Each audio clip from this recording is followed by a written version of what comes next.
Hi, my name is Katie Pickens, and I am a member of Woodmont Christian Church in Nashville, Tennessee, and I will be working with Global Ministries as a long-term volunteer.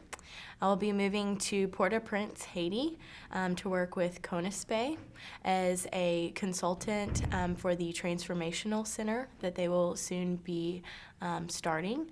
I will also be working with short-term mission groups or people-to-people pilgrimages that come to Haiti. I will be working with CONUSPE, an organization of over 6,700 churches that join together to form a council in Haiti. Many of the churches have schools and opportunities for aid related to their membership. And CONUSPE helps to facilitate all of those things. In their main offices, they do have a large school for over 400 children, and they also have a seminary and a school for nurses. They hope to be able to facilitate more groups that come down from the United States, which is what I will be working with, the people-to-people pilgrimages through Global Ministries.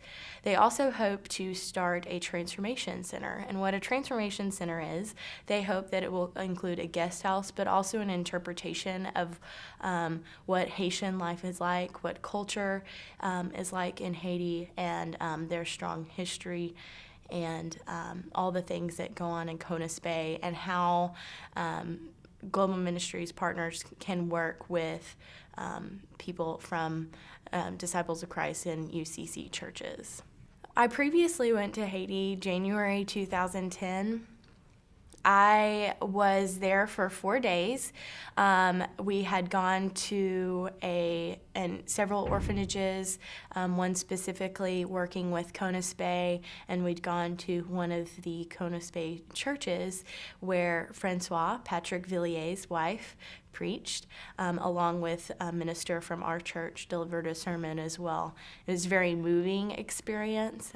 We sang hymns that we knew in English, and they sang songs that they knew in Creole, but all together.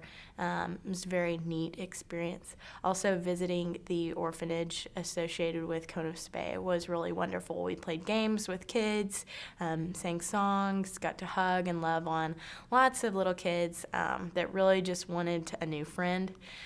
So that was a really wonderful experience. We also had the opportunity to go up to a high vantage point. One of our trips was going to a high vantage point over Port-au-Prince, where we were able to see the entire city laid out. It looks very vast, but in a very small area. It was kind of amazing to think of how many people lived in such a small area.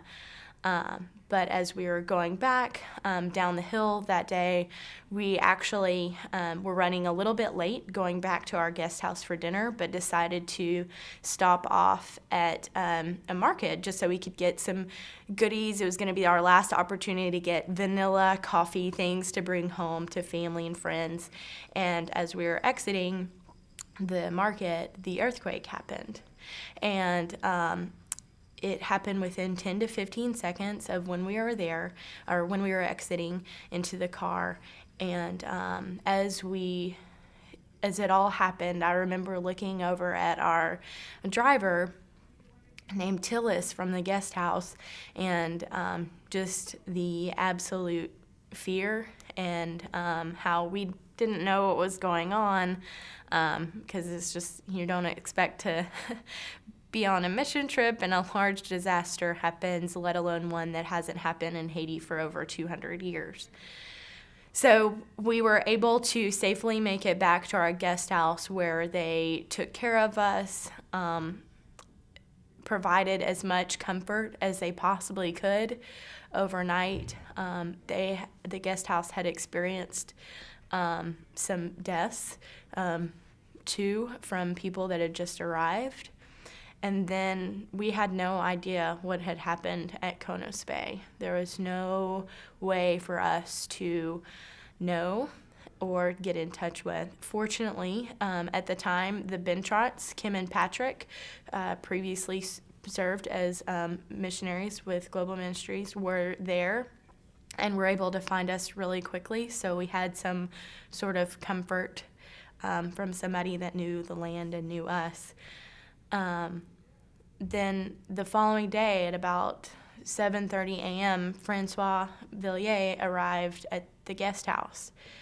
She had walked for a good majority of the night and had come to check on us and let us know that Conus Bay, in fact, had fallen, and all 6 stories had collapsed.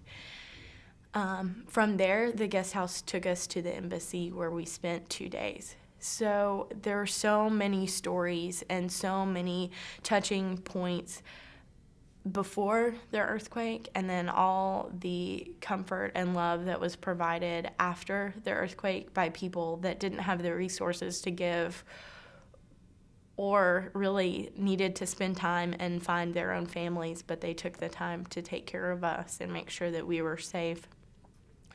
So part of that story is that I was given a gift.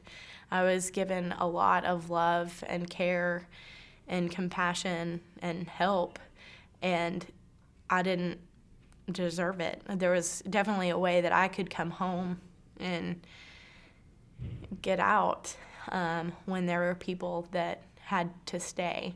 And unfortunately, we did have to come back fairly immediately. We did not have any resources that could help. We are not a medical team, and that was really what was needed at that time. And so we did have to make a hard decision to come back. So it was needed. We were just drawing resources at that point and needed to allow them to do the work that they needed to do for their family, friends, and loved ones.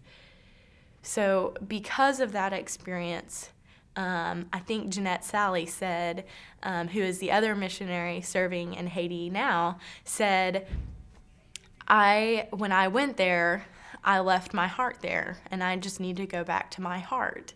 And I really identified with that when it was the first time, I think, when she said that, it was the first time that I kind of realized that that was the truth. I, last October, realized that there was something missing. I knew that God had a plan for my life. What was that plan going to be? And as I started to discern that, I realized that it was to serve with global ministries in Haiti and do what I could to give the gift back of love that I received.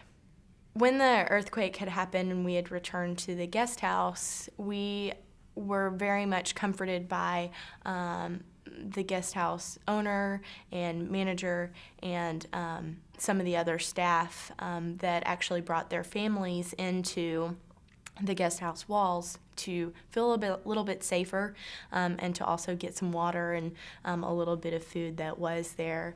During the night, not far from our guest house, there was a church, and all the women that went to that church had gathered there. You could hear these loud voices singing not very far from us, and one of the songs they sang was "I Surrender All." And fortunately, that's a song that I know, and I recognized the tune, and several other of us from our group recognized the tune, and we began to sing along with them. So it was very inspirational to hear, such faith in them, to be able to say to God in this time of when they had to surrender it all, when they were willing to give up that control. So it allowed us to kind of relate our faith to theirs and how we could build some solidarity based on that. And it was just a simple song. And that kind of led me to think about the verse Jeremiah 29:11 that says, "For I know the plans I've made for you." And all through the night, I have a really love for contemporary Christian music, and one of the songs is "Wait and See" by Brandon Heath, and it very much speaks to that.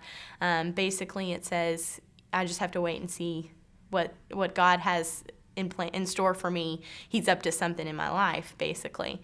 And that's the way that I felt. I kept going back to that song all night long after hearing those women sing, and just knew that there was a plan for me. And I think that carried many of us through the night as we were very fearful, but we had some ladies singing with us, and we tried to walk with them, I guess you could say, and be with them on this path that they were having to go down.